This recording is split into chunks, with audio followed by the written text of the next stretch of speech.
5 feet apart. I don't know whether you've seen the posters for this. I just saw this morning in the View in Islington.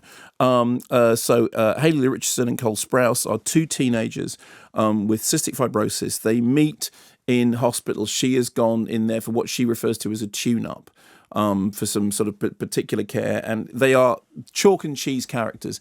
She is very, very positive, and she runs a blog in which she tells people everything that she knows about her condition and her life, and she wants to pass on all this positive energy.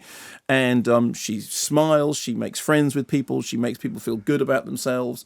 He, on the other hand, is much more offy, much more gothy, much more kind of like the John Cusack figure from those movies from the 1980s. And when they first meet, they have nothing in common at all. He's up on the roof, sitting on the roof, and she thinks that he's going to throw himself off or something. They have a kind of Harry and Sally vibe. You know that thing. You have a dark side. You think you have a dark side. I have a dark side. When I read a book, I get a book. You know what I do? The first thing I do, I read the last page. That way, I know what happens in the end. So that's the kind of Harry Sally thing going on, and she also has issues, which is that she's a control freak. She describes herself as actually OCD, that she's constantly worrying about controlling things in her life and indeed in his life, and she lists everything, including her own life. Here's a clip. What's that? My to-do list. To-do list? It's pretty old-fashioned for someone that builds apps. Yeah, well, the app doesn't give me the satisfaction of doing that.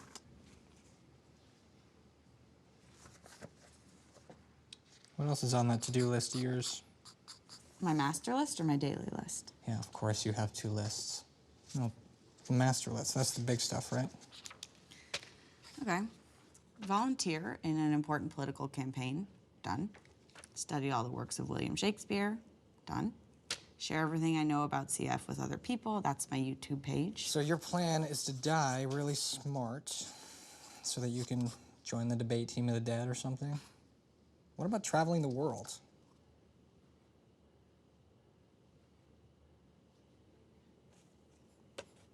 Learn to play piano.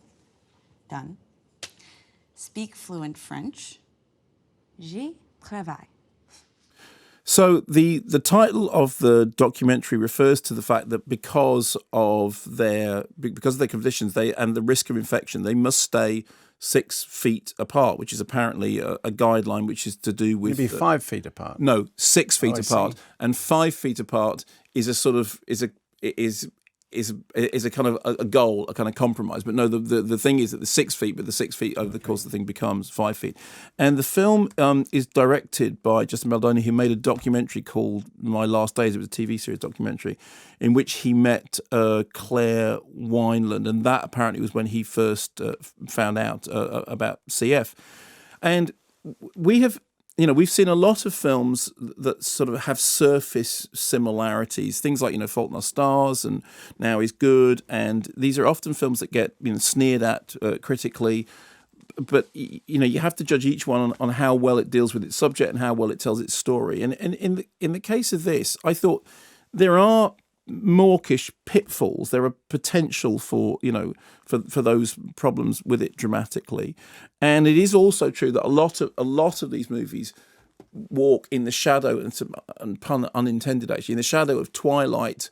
And because I still think that what was happening with Twilight was a kind of interesting story about relationships. Anyway, in the case of this, on the positive side, the lead performances are really engaging, and it says a lot about the two lead actors, that all the sort of the potential dramatic missteps you sort of forget because you buy into them as characters. It seems like a weird connection to make, but you're referring back to Us. Us is a horror film, and it's a socio-political horror film. But the reason it works is because you buy that family.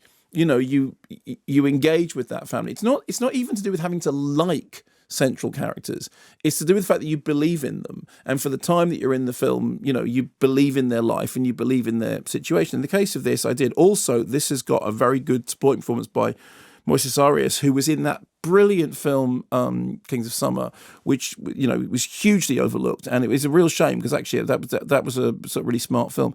And so I found that although I had gone in with a slightly sort of heavy heart, thinking, I'm not entirely sure that this is going to that I'm the key audience for this movie. I judge it on the basis of, did it work? Did it emotionally engage me? And the answer is, I cried and I was moved by it.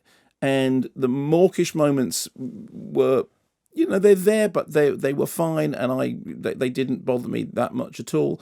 And I felt that it seemed to me, and bear in mind I'm saying this from a position of ignorance, it seemed to me that the film was done in a manner that seemed good-hearted and seemed sensitive, and it didn't seem to be. I mean, there are moments towards in the third act in which the narrative goes into the realms of melodrama, which work less well for me. But as a moving teen romance story dealing with with a relationship which is specifically in which the characters have a relationship, but they have to be physically separated, I thought it actually did it quite well.